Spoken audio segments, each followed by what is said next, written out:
20 दिसंबर 1946, जब पूरी दुनिया वर्ल्ड वॉर 2 की दहशत से बाहर निकलने में जुटी हुई थी, तभी यूनाइटेड किंगडम के अखबारों में एक बहुत ही अजीब खबर प्रिंट हुई। बीबीसी बास TV hypnosis, it's too real. यानी कि बीबीसी ने टीवी के माध्यम से अपने अपने घरों में बैठे इंसानों को सक्सेसफुली हिप्नोटाइज किया और इस प्रोसेस को बैन किया जा रहा है। जी हाँ दोस्तों, टेलीविजन के माध्यम से इंसानों को हिप्नोटाइज। एक ऐसी खबर जिसने आज तक भी सारे साइंटिस्ट कम्युनिटी को शॉक में डाल रखा है कि आखिर ये संभव भी कैसे हुआ, और अगर ये सच है तो ये बात आज तक आपसे कैसे छुपी हुई रही है। पीटर कैसन नाम के हिप्नोटिस्ट ने टेलीविजन पर अपना शो किया। 12 बीबीसी के वॉलंटियर्स जो ये शो टीवी पर देख रहे थे, उसमें से सबसे पहले एक बीबीसी वॉलंटियर जो बहुत ही कॉन्फिडेंटली टेलीविजन स्क्रीन पर अपनी नजरें रखे हुए था, अचानक पीटर कैसन के एक क्लिक पर टीवी देखते देखते वो इंसान डीप स्लीप में चला गया। देखते ही देखते दूसरे इंसान ने उबासी ली और अचानक डीप स्लीप। इससे पहले कि कोई तीसरे वॉलंटियर के पास जाकर कुछ कहता, वो भी टीवी देखते देखते डीप स्लीप में चला गया। और ऐसे 12 में से 5 लोगों के साथ हुआ। और ये वो पल था जब बीबीसी एक्सट्रीमली शॉक की स्टेट में थी कि टेलीविजन के थ्रू इंसानों को घंटों घंटों के लिए स्लीप स्टेट में पहुंचाया जा सकता है। और इस पूरे एक्सपेरिमेंट के बाद पूरे यूके में हड़कंप मच गया और बीबीसी ने डिसाइड किया कि टेलीविजन हिप्नोसिस को बैन कर दिया जाए। द ल्यूस्टन डेली सन नाम के न्यूज़पेपर में ये न्यूज आई, BBC finds hypnosis by TV works. और आप ये पढ़िए कि बीबीसी के ऑफिशियल ने, जिन्होंने अपना नाम एनोनिमस रखा, उन्होंने इस हिस्टोरिक टीवी हिप्नोसिस के एक्सपेरिमेंट पर क्या कहा। My goodness, if you can hypnotise people by television, think what would happen if everybody had a TV set, as everybody will shortly, and Hitler sort of fellow started working on them all. मतलब अगर television से इंसानों को सम्मोहन में डाला जा सकता है और हर इंसान के घर में टेलीविजन सेट आ जाए, जो कि भविष्य में आना ही है, तो हिटलर जैसा इंसान इसका किस स्तर तक मिसयूज कर सकता है। बस हिटलर जैसे टॉप पोजीशन इंसान को नेशन के टीवी ट्रांसमीटर का कंट्रोल लेना है और पूरी जनता को एक डीप स्लीप की स्टेट में ले जाया जा सकता है, और फिर जो स्टेटमेंट चाहे वो पूरी पब्लिक के माइंड में इंट्रोड्यूस किए जा सकते हैं। और दोस्तों, ये भी कहा गया था कि एटम बॉम्ब अब पुरानी टेक्नोलॉजी हो चुकी है और लेटेस्ट टेक्नोलॉजी माइंड कंट्रोल ही है। दरअसल इतिहास की किताबों में दर्ज है कि हिटलर ने 60 लाख ज्यूज का हॉलोकॉस्ट किया और माइंड को इन्फ्लुएंस करने की टेक्निक्स उसने इस्तेमाल करी, जिस कारण अधिकतर जर्मनी के लोगों ने उस समय पर कोई आवाज नहीं उठाई थी। बीबीसी इस सक्सेसफुल एक्सपेरिमेंट के बाद बहुत भय में आ गया कि अगर टेलीविजन पर ऐसा शो अलाउ कर दिया गया और व्यूअर्स जो डीप स्लीप में चले गए और उनका टेलीविजन सेट ऑफ हो गया और उनके आसपास कोई है भी नहीं उन्हें स्लीप से उठाने के लिए, तो क्या होगा। सुनने में ये कितना अजीब है, क्योंकि अधिकतर जनता नहीं जानती कि हिप्नोसिस कैसे काम करता है। इनफैक्ट ये जो एक्सपेरिमेंट हुआ था उसमें केवल पीटर कैसन ही सब्जेक्ट्स को वापस स्लीप से उठा सकते थे।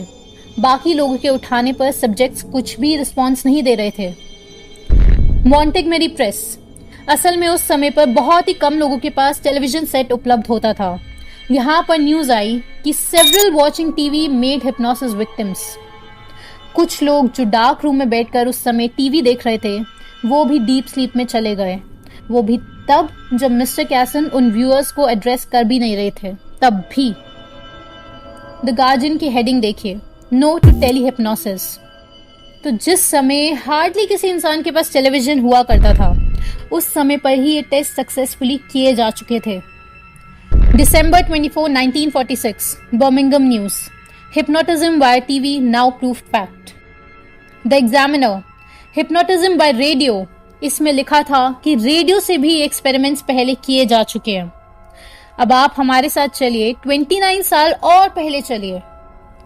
दोस्तों, ये कितनी मिस्टीरियस चीजें हैं और मिस्ट्री यहाँ खत्म नहीं हुई है। इससे भी बड़ा शॉकिंग और डेंजरस इवेंट अभी आप सुनने जा रहे हैं 1927 का।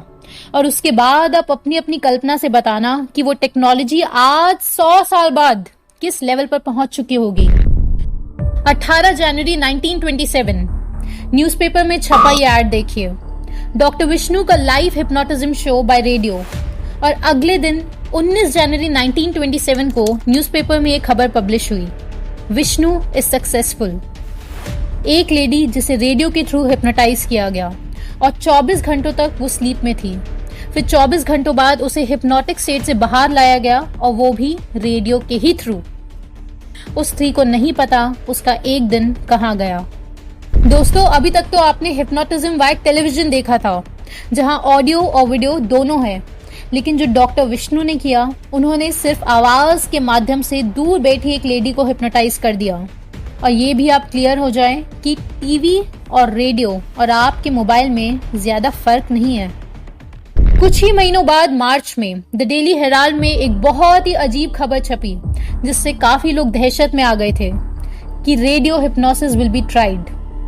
प्रोफेसर जेराल्ड फिट्जगिबन शाम के 6 बजे 3 सब्जेक्ट्स जो अलग अलग जगह पर है, 100 मील की दूरी पर, उन्हें रेडियो से सम्मोहन में डालेंगे और 3 मिनट के अंदर वो सब्जेक्ट्स मेस्मेरिक स्टेट में चले जाएंगे। और आप उनकी डिटेल सुनकर हैरान रह जाएंगे कि किस प्रकार से वो प्रिडिक्ट कर रहे हैं।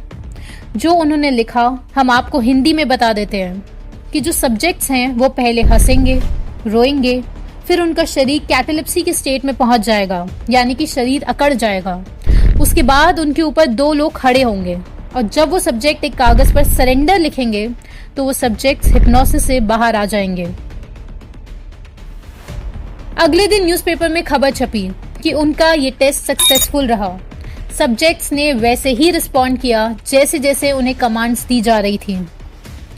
एक हफ्ते बाद मॉर्निंग हेराल्ड न्यूज़पेपर में खबर आई कि एक बिल्डिंग कॉन्ट्रैक्टर जो उस समय रेडियो पर चल रहे इस हिप्नोटिज्म के शो को सुन रहा था, कुछ देर बाद उसके दोनों हाथ आपस में अकड़े हुए रह गए।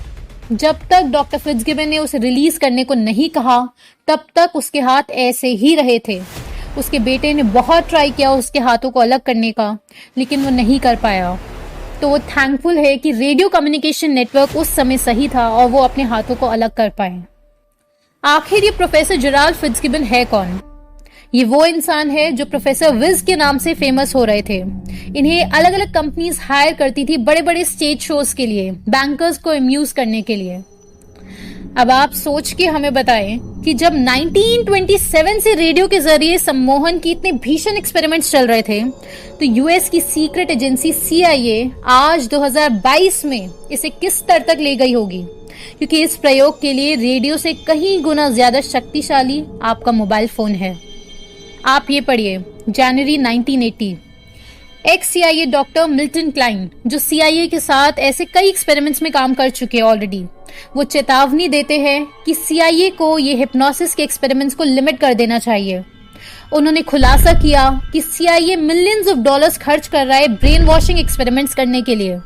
इसमें CIA यूज कर रहा था ड्रग्स जैसे कि LSD, हिप्नोसिस, हैलुसिनोजेंस, इलेक्ट्रोशॉक्स जैसी टेक्निक्स का इस्तेमाल कर रहा था, ताकि सब्जेक्ट्स को एक हिप्नोसिस की स्टेट में डाला जा सके और मनचाहा काम करवाया जा सके। इनफैक्ट यहाँ तक दावे किए गए कि केवल 3 से 6 हफ्ते में सब्जेक्ट्स को ऐसे ट्रेन किया जा सकता है कि हिप्नोसिस की स्टेट में वो किसी का मर्डर करके आ जाएंगे और खुद उन्हें पता भी नहीं होगा। ये सुनने में कितना काल्पनिक लग रहा है, लेकिन आप ये एक्सपेरिमेंट लाइव यूट्यूब पर देख सकते हैं। डेरन ब्राउन नाम के मेंटलिस्ट ने ये लाइव परफॉर्म करके दिखाया है, जिसमें उन्होंने लाइव इंसान को हिप्नोसिस में डालकर दूसरे इंसान का मर्डर करवाया। बस गन में गोली नकली थी। तो आप यहाँ कमेंट करके जरूर बताएं कि आपको क्या लगता है कि आज ये टेक्नोलॉजी किस स्तर तक पहुंच चुकी होगी। दोस्तों, आप चाहें तो टीम लाइफस्टाइल को सपोर्ट कर सकते हैं ऐसे और प्रेजेंटेशंस देखने के लिए कि कैसे इंटरनेशनल लेवल पर वर्ल्ड इवेंट्स क्रिएट करे जाते हैं। इन रिसर्च वर्क और इन प्रेजेंटेशन को बनाने में काफी मैन आवर्स लगते हैं। डिस्क्रिप्शन में दिए गए लिंक पर क्लिक करके आप हमें सपोर्ट कर सकते हैं, जिससे आप हमारे बेस स्टेशंस पर चल रही ट्रेनिंग का हिस्सा भी बन सकते हैं।